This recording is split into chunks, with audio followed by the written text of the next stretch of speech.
একটা ডাইনি যার বাড়িটাই হেঁটে বেড়ায় অন্ধকার রাতে। জানেন কি সে কে? বাবা ইয়াগা। রাশিয়ান লোককথা মতে কুয়াশাতে ঢাকা গভীর অরণ্যের মাঝে মানুষের হাড় দিয়ে তৈরি বেড়ায় ঘেরা একটা কুঁড়ে ঘর, যেখানে বাস করে বাবা ইয়াগা, এক ভয়ঙ্কর ডাইনি যার লম্বা বাঁকা একটা নাক, ফাঁকা দাঁত, লাল চোখ।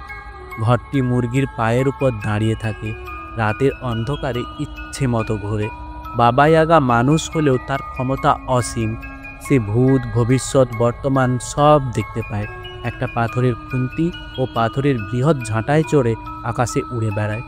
সে ছোট বাচ্চাদের ধরে গিলে খায়, তাজা মানুষের মাংস রান্না করে তার বৃহৎ কড়াইতে, আর আত্মাগুলোকে ধরে রাখে কাঁচের জারে।